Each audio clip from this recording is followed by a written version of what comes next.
Tonight on Spotlight. It's definitely the first thing I think about when I wake up. You're just having so much fun, you're so immersed in it. Giuseppe is 100% addicted. It's kind of like an infinite source of happiness. It has similar characteristics of a drug addiction. Super Mario Brothers Fortnite, Pokemon Violet. 500,000 Aussie kids are addicted to their screens. This is not your kid's fault. Are we bad parents? What have we done wrong? It makes him more violent. Does that worry you? No, not really. He has grabbed me and hit me. It's horrendous. It is destroying families. It is heartbreaking to us. The system is just drowning. Something needs to be done about it. Now it's time to ditch the devices. This is where their digital detox begins. They've tried everything under the sun, nothing's worked. Yes, sir! We put two very different methods to the test. It's an experiment. We do not know how it will work out. Let's move! Get out! We went in there just gentle. They just close their eyes and roll over and go back to sleep. Everyone paddle. I wish we had done this a long time ago. But will they work? This puts a smile on my face. I just wanted to make myself better as a human being. All will be revealed.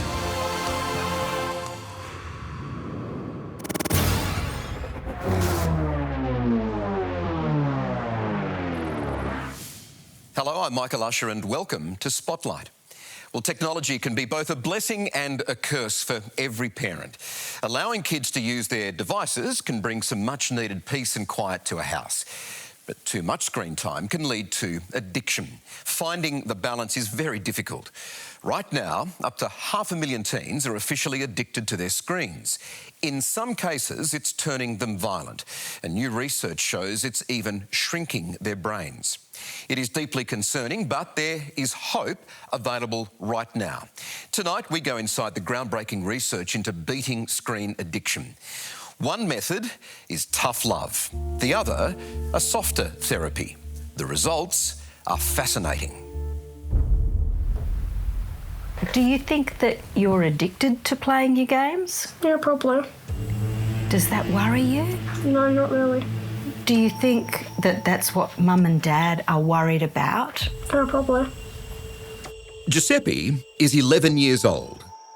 We're doing this regardless. I don't care. Because me and Mum need help Then I'll to help figure you. it out. Giuseppe's been using devices from the time he was 3, when he was gifted an iPad for entertainment during long family road trips. These days, he has multiple devices, and after a morning glued to screens, he's agitated. Every kid does what you're doing. Playing games all the time, all the time.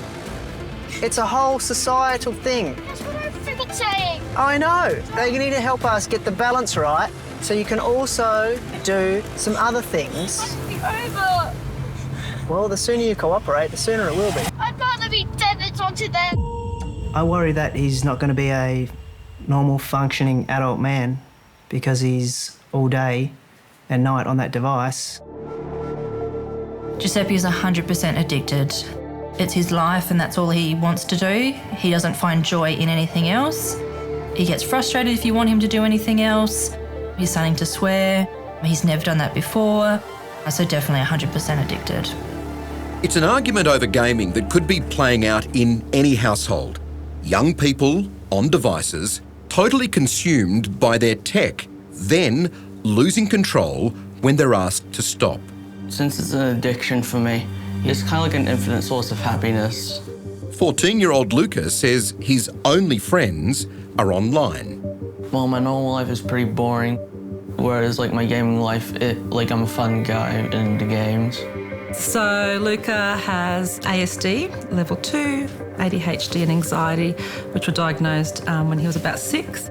He struggles a bit maintaining friendships, so as a result of that, he tries to find his friends online. The longest hours I've probably had was like 14 hours in one sitting. Yes, Luca's definitely addicted to gaming. Gaming addiction is particularly common among young people on the spectrum. In Luca's case, he becomes volatile. It makes him more violent. On occasion, he's lashed out at his mum, and he's self-harmed in the past. Even in class, he would always get into trouble because rather than having the lesson up, he would be playing a game. For 14-year-old twins, Josh and Ella, it's just the modern-day way of staying in touch. For me personally, I get FOMO, so if I'm not checking what my friends are doing as well, that's also a big thing, which is kind of mainly why I'm on social media as well. When I'm in the middle of a game, then I would rather not leave, but I could if I wanted to. And you're sure of that? Yes, definitely. Josh and Ella's parents, Jason and Nikki, are at their wits' end trying to limit how long their kids spend online. We are really lost. I think that the system is just drowning. There's not enough professionals to help. I don't think they have the skills to help. It's horrendous. But I think that it is sadly a worldwide issue, and that's just going to get worse. What have we done wrong? And I don't know if it is something we've done wrong, but there's this level there of is the guilt that goes with it. James has loved technology from an early age. Now 17, he's in his final year of high school and knows he has a problem. Just a bit disappointed in myself, I guess. Sharon and Ralph want their son to do well this year, but they fear James's engagement with gaming is unhealthy. Parents need to know what goes on, It's just not being publicised up. It's just not given the focus it really needs. The latest studies out of the United States tells us that teenagers are spending an average 8 hours and 39 minutes a day gaming. The truth is that you get the same effects with all of the screens. You get it with social media, you get it with the internet, you get it with gaming, you get it with phone use. Professor Wayne Warburton is a world-leading authority on gaming disorders. We're seeing it younger and younger as devices roll out earlier and earlier. And together with colleague, psychologist Brad Marshall, the pair is working on the front line of this growing phenomenon. How big is this problem? The last study found about 3.05% of teenagers had a clinical level disorder. We think that in most countries and in Australia that around 10% of people have a problem. If you think there's sort of 4 to 5 million school-aged children in Australia, we are talking about 300,000, 400,000, 500,000 that are in that 10%. This is not your kid's fault. They are a victim of persuasive design. Persuasive design. That's game maker talk for the tricks and devices programmed in the games and on social media, scientifically proven to keep kids plugged in. There are certain aspects of persuasive design that any game developer will use. And it's to make the games what they call sticky, which is effectively addictive, right? And so the way they do that, one common way these days is through algorithms, AI algorithms. So for example, if a child starts, slowing down their stroke rate or their mouse pad or their key strokes or anything like that, the game in the algorithm alerts that, hang on, we're losing them. And so what they do typically then is deliver some reward to the system. You're describing a poker machine. That's the same algorithm that gaming poking machines use. One thing that all of these products have is that they keep the dopamine flowing and you keep the person engaged, but there's never a finish. The game never ends. Social media never ends. You don't know what the time is. You're just having so much fun. You're so immersed in it. And then when you check the time, it's very late. Day in, day out, from the moment I get out of bed and start playing games until about 11 p.m. And we're starting to see not just the emotional effects, but also the physical impact of that exposure. Scans on young gaming addicts show their brains are shrinking. Most affected are the frontal lobes, the part of the brain that controls emotion, shown here in the scans of long-term gamers. It is you start to see a loss of grey matter in the brain, you start to see a loss of function, and you see a loss of cognitive function. And what they showed was that you have a big decrement in attention and focus and a loss of executive function, which is things like planning, problem solving, and controlling impulses and managing emotions and stuff like that, right? The brain's a use it or lose it organ. If you spend hours and hours and hours every day doing these repetitive things that don't really stretch your brain, and that's why you kind of have this loss of grey matter and this loss of function. So we're now identifying that, you know, in this recent study that we've done, up to 5% of kids in primary school had a smartphone addiction. Here's the challenge.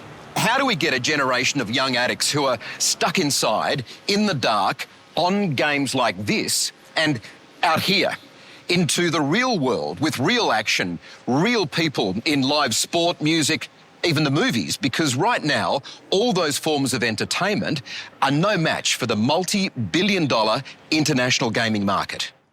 The good news is it's not too late to turn things around. Professor Warburton believes he has a cognitive therapy-based remedy for anyone struggling with this problem. And our group of 4 families from around Australia, desperate for help, are willing to try his experiment. Taking part is 11-year-old Giuseppe with his dad, Frank. 13-year-old Luca with mum, Tanya. 14-year-old twins Josh and Ella with parents Nicole and Jason. And 17-year-old James with his parents Sharon and Ralph. Psychologists Wayne and Brad have set their experimental digital detox camp on Sydney's remote Milson Island on the Hawkesbury River. There is no escaping this island. Even if one of the kids wanted to break free and find a phone or a laptop, they would have to swim for it. The whole point of being here is to disconnect from their devices and unplug from all the noise around family life, school and society. This is where their digital detox begins. I just want to say you're a brave group of people. It's not everybody that puts their hand up to do this, and you have my respect for being here. Okay, you all knew this was coming, but we're all going to be handing our phones in today, including the parents. Thank you. Thanks, Jason. Should it go okay? Great. Do you know how to turn it off? Devices are surrendered, and the groups are separated into 2. One class for the parents. When we say get off the phone, he'll go to a TV. And get off the TV, he'll go to something else. And he just moves around the house to wherever he can find. And another for the children. Do you ever feel anxious or stressed? So the idea of the camp is to bring Wayne's program together with my parent management program and combine the two. And doing that in a way where you have an intensive couple of days with these families to try and get them all on the same page, but also teach them skills about how to change things when they go home. In the New South Wales Kangaroo Valley, outspoken Senator Jackie Lambie has experience in dealing with addiction. Her son Dylan has struggled with substance abuse. And Jackie believes she may also have a solution for families struggling with tech addiction. This works, absolutely works. I've been trying to sell it up there in Parliament for years. They won't listen to me on the floor. Now I'm really putting the pressure on them this year. In Full Metal Jackie style, her preferred camp has a tough love approach. 9 days under the harsh military discipline of Army veteran mentors. Today, they have 70 new recruits to break in, including 13-year-old twins, Max and Noah. Why are you here? I wanted to come here to thrive and become a much better, independent, stronger mentally, physically and emotionally version of myself. Okay, and what about you? I just wanted to make myself better as a human being. 15-year-old Amelia and 16-year-old Jai. How much work and school were you missing? Hours on end throughout the day, not working, not going to work, not going to school, just staying home, playing a game. How many hours do you think? I used to do a whole 24 hours. What? 24 hours? No sleep? Sometimes. One section, squat hold! The Veteran Mentors Camp was founded by Matt French, an Afghanistan veteran who's seen the worst of war on the front line. Would you have ever have thought you'd be seeing kids who are addicted to technology? Hey, it is destroying families left, right and centre. Something needs to be done about it. Families are losing the battle here too. They're losing these kids. There's warnings around alcohol. There's education around alcohol, age limits, warnings around drugs. No education on a smartphone. You've got Jackie Lambie here.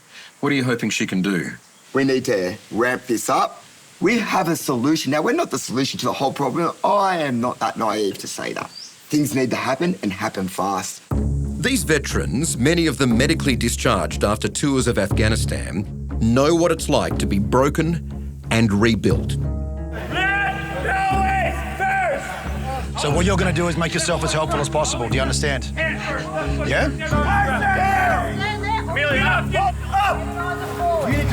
I don't like being called a boot camp. We're a youth development program.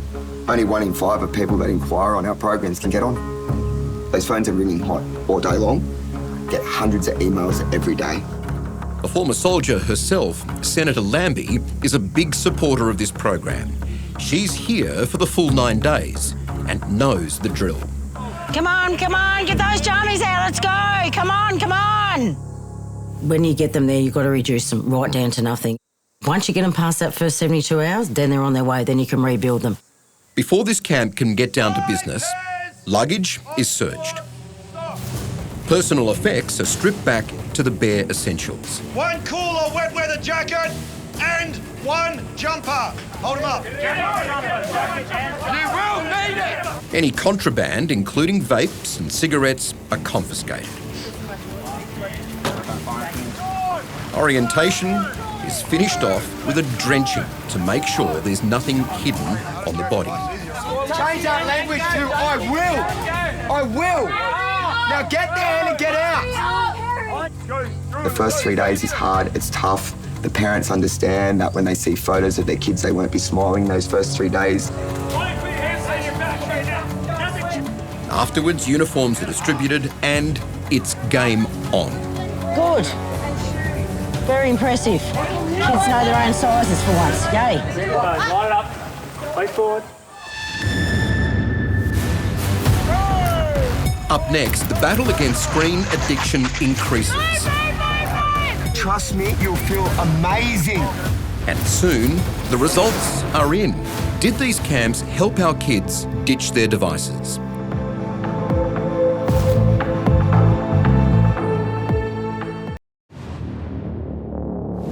Screen addiction is a serious problem in this country, and experts have told us we are 10 to 15 years behind the rest of the world in dealing with it. We need solutions fast. So we're putting 2 very different experimental digital detox methods to the test. Desperate families have handed over their children in the hope they can get them off their screens and back into the real world.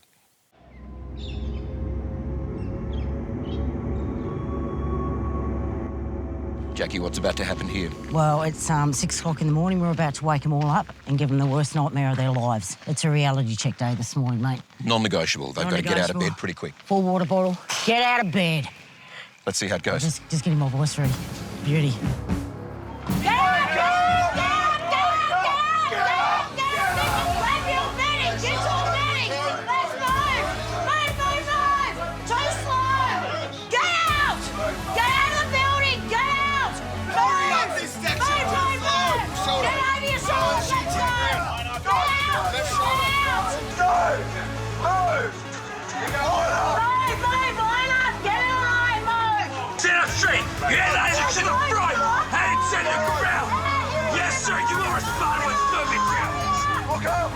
On the ground. 40 platoon! Today's the day you start to assess why you're here. Move! Get in there! Do not want to be the last ones out the door. Otherwise there'll be more punishment. Let's go. The whole purpose of morning routine is we've got to get them energetic, out of bed, motivated, moving. We went in there just gentle, kind of said, come on, little Johnny, or whatnot, get out of bed. They'd just look at you, close their eyes and roll over and go back to sleep. And we all know in today's society, you can't do that. You've got to get up, you've got to be motivated, you've got to be ready to go. Run down to the floor, block her back. Hurry up. Go! Move! Well done, get out! Run. This isn't even the start of the exercise for the day. This is punishment for the very simple task of not making a bed properly. It's the first in the early morning routine of breaking these kids, breaking their patterns, breaking that daily routine that they're just not doing whilst they're addicted to devices. Go, in your eye! This tough love camp costs $6,000 per child. Let's go, come on, come on! Some are here to help with the screen addiction. Others need help with behavioural problems. Parents at their wits' end and they're almost willing to surrender their child because they can't put up with it anymore. Get in there! Start running! Get down it, run, run, run! They've tried everything under the sun, nothing's worked. You're not going home now, move! Get up and start moving! There is a generous scholarship program for the kids who can't afford it. Do it! Just do it! It's not government funded, but paid for by donations from grateful parents who've found success in this method. Come on, let's get them feet off the ground! Yes, sir! When you've got a kid that's refusing to go to school and on tech for 18 hours a day, now think about that. I will repeat that, 18 hours a day. Come on. Yeah, shut up! Come on. Let's go. I'd rather speak to a kid that is addicted to drugs than social media, because at least they can look you in the eye and talk to you. Kids that are heavily addicted on social media, it's destroying them completely. Trust me, an hour after PT, you'll feel amazing. Move! Let's go! Let's go. Let's go!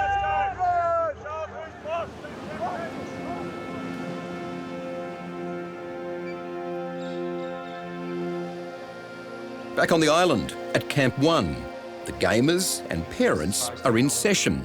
Knowledge is power here. You're desperate to find an answer so that they can actually get on with a life.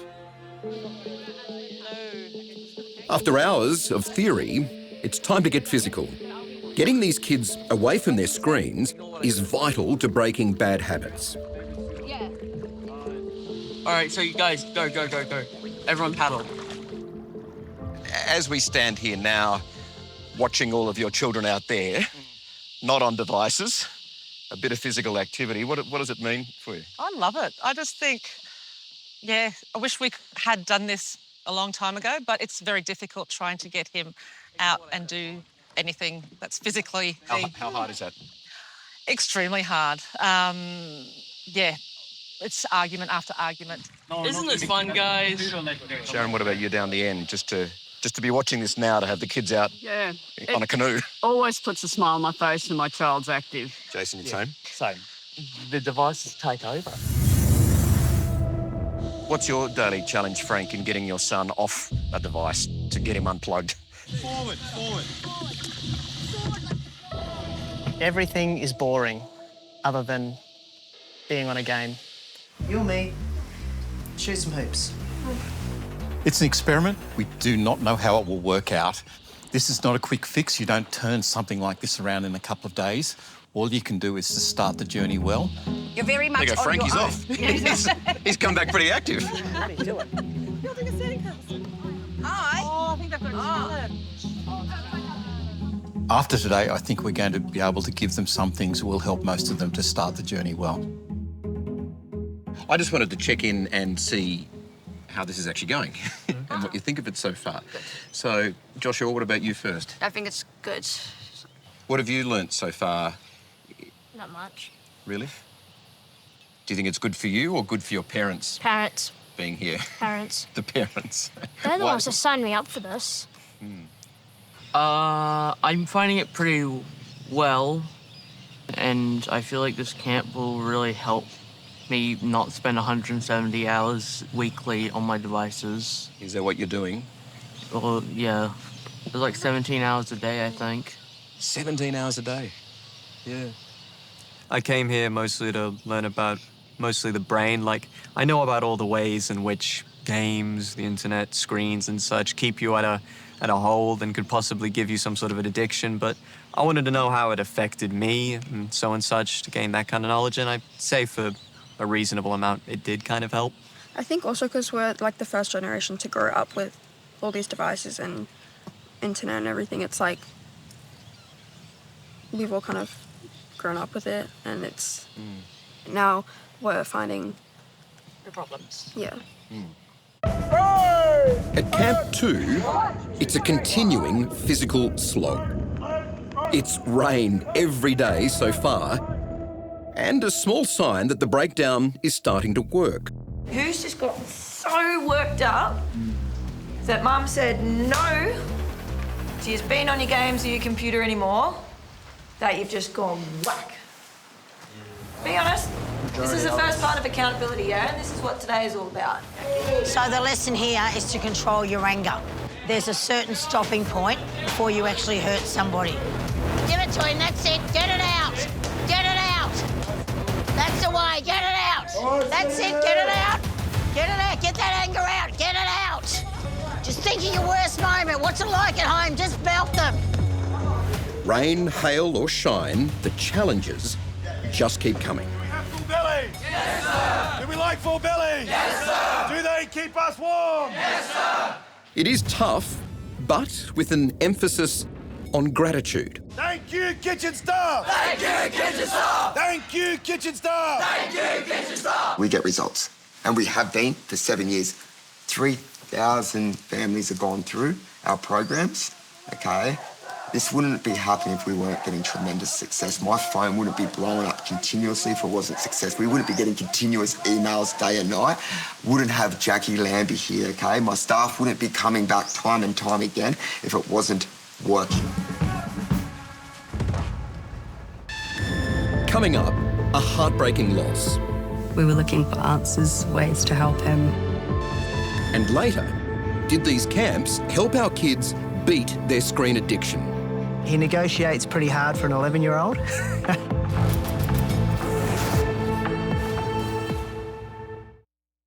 The audience is advised that the following segment involves themes which could be disturbing for some viewers.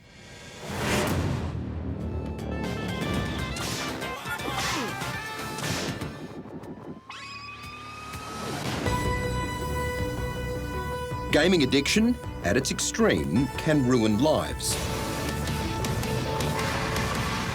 It can tear families apart and have devastating consequences for the most vulnerable. There are kids who are so addicted that they'll stay at the screen for days on end and they won't eat. They won't get enough electrolytes to keep their heart beating, or they will start to develop blood clots. And, you know, there are many documented cases of people dying at the screen from a heart attack or from a blood clot because they've literally just played for several days straight until they died at the screen. What that tells me is that that's an addiction with a lot of pull. You know, at the extreme end, you see terrible things happen. Sadly, one of those terrible things did happen to the Cronin family in October 2019. In the Victorian country town of Lock, 13-year-old Oliver Cronin died by suicide. On this evening, Ollie had clashed with his parents over the amount of time he was gaming. The coroner's investigation into Ollie's death found that gaming disorder was the contributing factor. Ollie had a loving family, 2 big sisters, Sophie and Katie, and little brother, Archie. We've been asked to describe Ollie and to share who he was. So he's not just a statistic, but a person, a son, a brother, a grandson, nephew, and friend. It's hard to put into words the essence of someone who meant so much to us. Ollie loved to read. He always building interesting designs with his Lego. Ollie loved sports, especially basketball and Aussie rules. His eyes would light up with excitement as he talked about his favourite AFL team, Collingwood, and his own footy team, the Bulls. As Ollie reached his teenage years, he found it harder to regulate his emotions, and we found ourselves in frequent disagreements revolving around the increasing time he was spending online. However, this is only a very small part of our Ollie, and we choose to remember how Ollie lived rather than how he died. He had the rare and wonderful ability to connect with people of all ages. Ollie's light burned bright, a firework streaking across our night sky. Brilliant, exciting, and at times explosive. We miss Ollie deeply. He will illuminate our lives forever, though.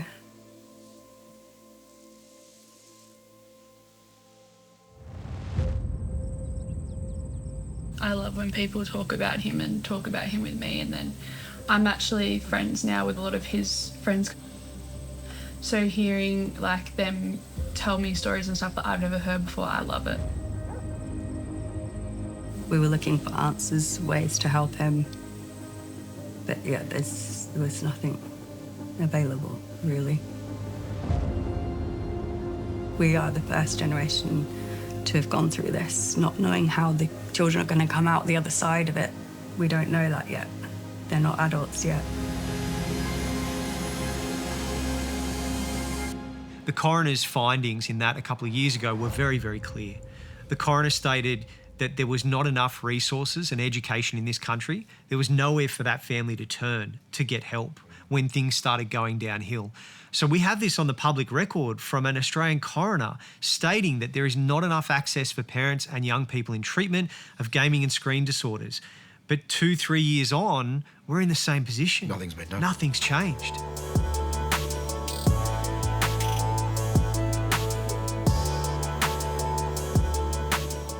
We searched Australia for a solution. Now, you'd think, given the size of the problem, there would be help right across the country. What we found was shocking. Just one clinic dedicated to gaming addiction. The only publicly funded hospital unit nationwide is here in Western Australia.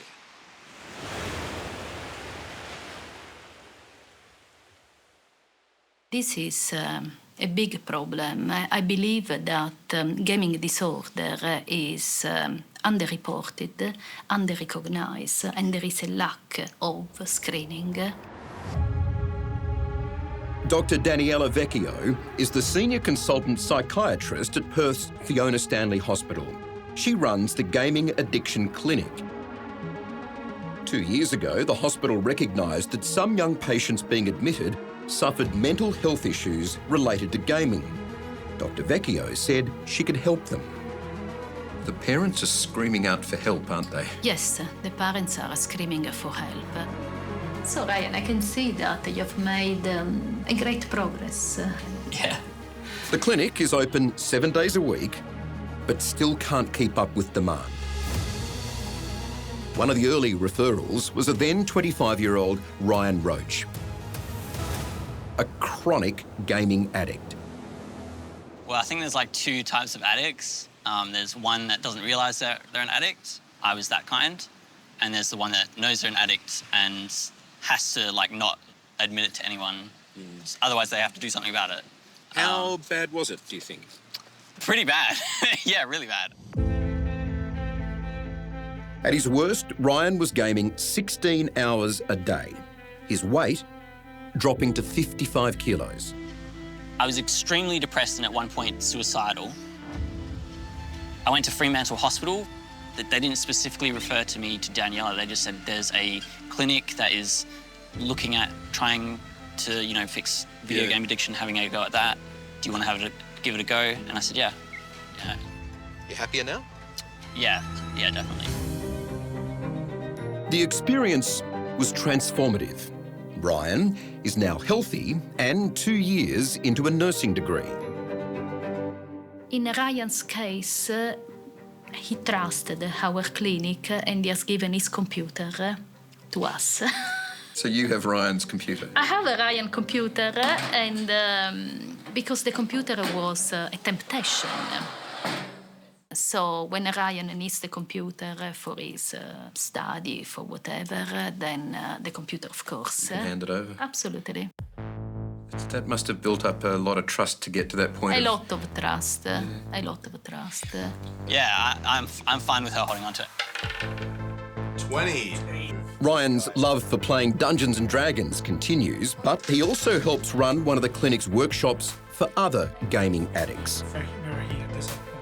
All right, I'm going to move this guy in here. In this game space, everything is played offline. It's social because face-to-face? Face-to-face, patients have to leave their house. Patients have been reclusive into their house. Then they come to this weekly meeting. They play together, they share a meal together, and Ryan has been very instrumental in this group. We feel like we've been fighting a difficult and losing battle for a number of years. Make no mistake, in Australia, we are 10 to 15 years behind. In research, in treatment, in everything. We are at least 10 to 15 years behind. We would love to ask that question of the Australian government, right? Of where do people go? Where do families go to reprogram? Because a lot of families feel lost, don't they? They don't quite know where to turn to help them at all. And that's where Australia is behind the rest of the world, right? I mean, first of all, the public don't know it's a problem. Like, there's really no public discourse about this is a problem. The second thing is, apart from no public education, is that we don't have the facilities to deal with it. I get lots of people write to me detailing really horrible circumstances at home. It's clear that things are really, really difficult in their family and they're desperate for help. Yeah. And they say to me, what can we go? You know, we live in South Australia or we live in the Northern Territory. I have to write back to these people and say, I'm sorry, I can't help you. I mean, that's why Brad and I are doing this, right? Because there's this huge need, because it is heartbreaking to us to see these people, just so many of them, that we have had to say, I just can't help you. Yeah. There's nothing for you. Up next, inside the billion-dollar industry capturing our kids' attention. You're a superstar in your world, aren't you? Sure, let's go with the word superstar. That's a deep dab. And did these camps help our children stop their screen time? This has been the most fundamental change.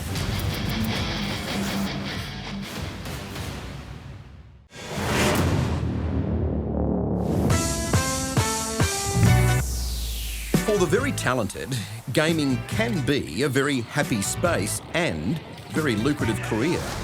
Millions of users worldwide are online day and night. It is an enormous community. Some play along, some watch. No! They all interact. Game over. Australian Kathleen Belston is as famous as it gets in this world. She's better known by her legion of local and international fans as Loserfruit. You're a superstar in your world, aren't you? Sure, let's go with the word superstar. Well, we calculated it before, and it was like 12 million across platforms follow me, I think. 12 million across platforms? Yeah, 12 million. But I think I calculated wrong. It's actually 13 million, I think, yeah. So I'm on like YouTube posting videos, streaming on Twitch. Oh, the loot on the other side! Posting on Instagram. Name the Fortnite skin in 60 seconds. TikToks as well. And how much of your day is spent doing this? Pretty much when I wake up is spent doing this. I mean, I have a healthy balance, but yeah, pretty much most of the day, because there's always something to do. What's it? Back, super crack down here. Have you ever felt that you're addicted to any of the games? A long time ago, yeah, I could feel myself get addicted. Are you kidding me? Getting lost in it, I don't really get lost in it anymore, because I've realized it's better to just kind of structure and plan and commit to multiple different things. Yeah. One of the things that we're looking at in this story is how some of the games are designed, psychologists will call it persuasive design, to keep you engaged, to keep you kicking on to the next level without anything built into the program to let you stop, so to speak. Is that a problem, do you think? I'd say it's kind of a problem, but it's also, if you're aware of it, it's not really a problem. It's just kind of interesting. Man, that was annoying. So when you say streaming, what does that mean? Streaming is when I go like live. I have my little face in the corner and then the gameplay there. Good morning, everyone. People can just watch me instantly and talk to me. Yeah, bye. Bye, all. No. I know all these questions probably sound ridiculously old-fashioned and like I don't know what's going on in your world. Yeah, I'm really trying hard to simplify it, but it's hard to make it fun still. Don't simplify it. No, make it fun. To make it even clearer, Loserfruit is kindly taking me into her world to show us what her day at work is really like. So people will start coming in. I think notification takes like maybe 3 minutes or something. Yeah. For it to... And they can be anywhere in the world? Oh, there you go. Hi from Germany. Coming in. I can't keep up with that. There are so many people there. Ooh, Wales in the UK, America. Oh, there's too much. That's a lot going on. Hey, Daddy Loserfruit. Yeah, okay, that's Okay. All right. Oh, there. Michael should play. I'll give it a go.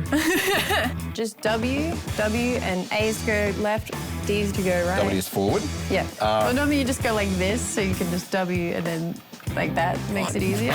He's got like one finger. No. Hang on, all right. Here we go. I've got a bit of speed going. Let's try and get into town without crashing. Oh, come on. I've kind of done you dirty with this car. I'm on the railway tracks. No. I'm going, oh, no. Rightio. You got this. Killing it. I'm killing something. I don't know what I'm doing here, though. No, I'm pretty sure I'm doing myself dirty at this stage. Okay. I just caught on fire. Okay, you probably should get out of the car. Do you want to know how to dance? Yeah. Just press B. B. And then you can just pick any dance. There's so many options, crazy. They have like 600, 700. Can you dab? Is there any dabbing? Is that allowed? Oh, okay. No? I mean, like, terrible? what's this one? There you go. Oh, there you go. That's a deep dab.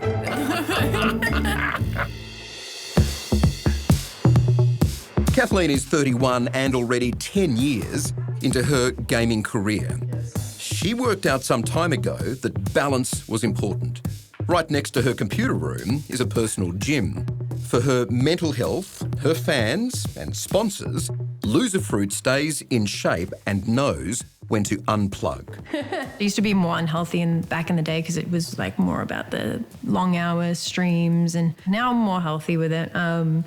But it would be like, I think any day is like 6 to 10 hours, depending. How do you stop kids getting lost in the games, addicted to them? I would encourage them to look at other parts of life as they do games, and like really encourage them that other things are as fun. Kathleen is a great success story and a role model for young women and men who love gaming and find the balance. She is the poster girl for an industry that is an absolute juggernaut with potential to become a major export industry. There you go, Michael. Hi, Michael. Yeah, just there for you. Thank you very much. Thanks for making time today too. No worries. Ron Curry is the CEO of Australia's games and entertainment industry. Ron, we're trying to understand just the size of the gaming industry in Australia. How big is it? The industry's around about $350 million in size, which is big for Australia. But if you look at the global industry, it's around about $250 billion. How many of these games are based on programming that's deliberately designed to be addictive? There are many, many mechanics that sit inside a game for a player. So to draw a number on that, it'd be quite impossible to do. What is persuasive design? I don't know what that term means, but I would have a guess that it means that you're creating a product that engages the player and has them wanting to play more. It's exactly that. It's designed by psychologists here in Australia and around the world as an addiction model to drive profits. Or engagement, yes. What's the difference? Well, I guess engagement is about bringing players into a game. How many of them then are designed to keep the player addicted to the game? That I wouldn't know. What policies do you have about this particular area preventing things like persuasive design, stopping some of these games being deliberately designed to be addictive? As an industry body, we don't have a way of stopping companies from creating, like you say, those style of games. What we can do is inform them of what they should be doing, what we think is good practice, and ensuring that there is mechanisms in place, like parental controls, that will help manage the use of time in game. Yeah, but the parental controls are on the consoles. They're coming from the makers of the devices, not within the game themselves. Do you put on the games that they're potentially addictive? Do you warn them about that?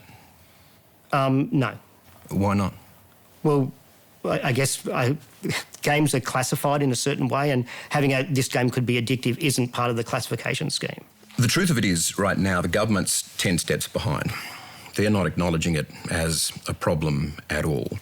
The industry's working as best we can with government, with industry, with researchers, trying to... Hang on, you're working with government on this problem? We talk to governments around the world around the issue. Governments bring it to us. What conversations have you had with Australian governments? I'm not going to talk about what conversations I'm having with the Australian government, but we constantly have conversations around safe gaming with policymakers. That's both locally and globally. Yeah, but they, with all due respect, they seem to be nice, soft conversations that don't lead to any changes at all. I mean, one of the psychologists I spoke to, Professor Wayne Warburton, he calls this a mental health crisis for young Australians. He believes their brains are shrinking. So I guess I'm putting it to you sincerely as well, that there's a problem that needs to be fixed. And I think we agree on that. Up next, the results are in. Did the camps help our kids beat their screen addiction? He negotiates pretty hard for an 11-year-old. He's not a kid. Yeah, not really.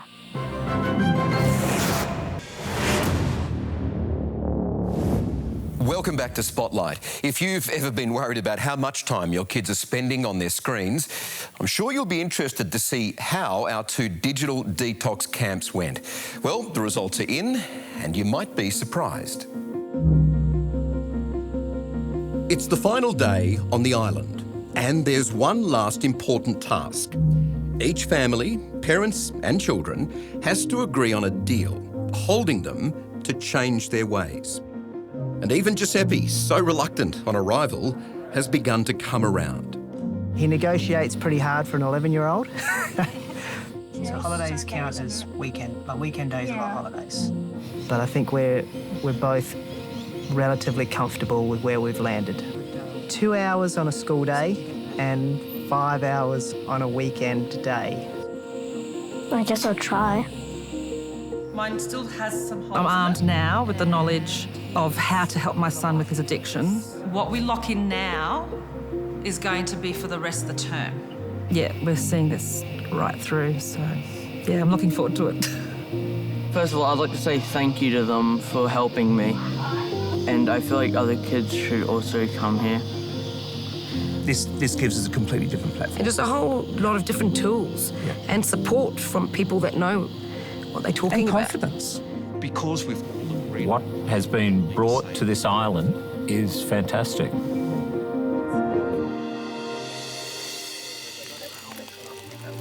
So, 4 months after our families left the camp experiments, the big question: did they work? First, our participants from the island. James says he's working hard on his studies, trying to sleep more, and following his plan with the occasional lapse. Josh's parent says he's doing much better. A 30% reduction in daily game time, a sharper focus at school, and less resistance to the screen time rules. Luca is still struggling with the heavy restrictions on his game time.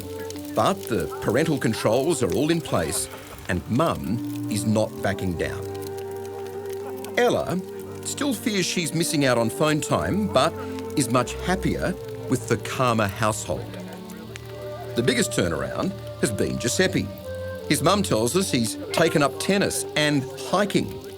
He eats with the family again and is mostly sticking to the reduced hours online.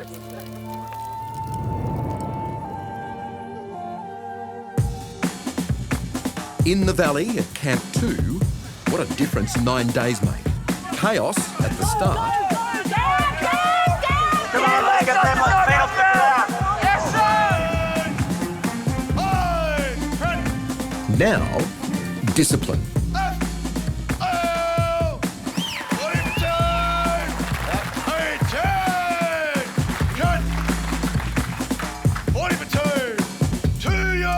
futures. Hold. Out.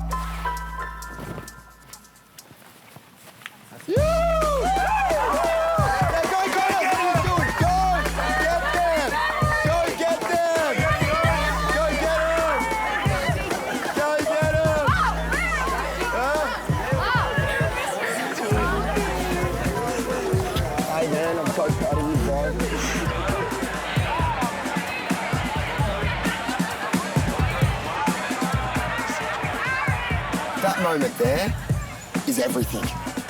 So proud. If you put in the effort, it delivers. This has been the most fundamental change out of everything. What you witnessed here today wouldn't be possible if we didn't break bad habits first.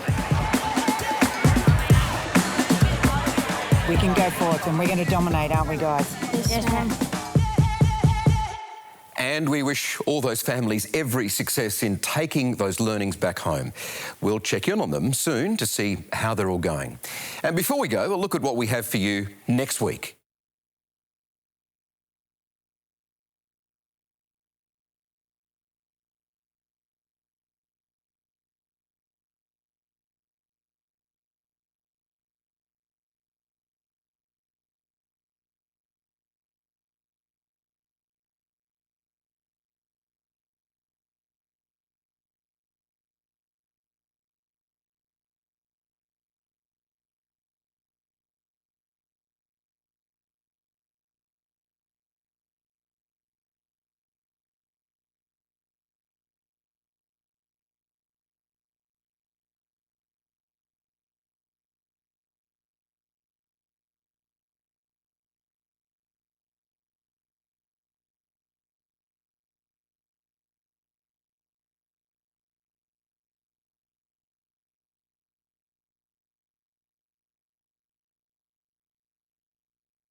It is one of our biggest stories of the year and one not to be missed. We'll bring you that next week on Spotlight.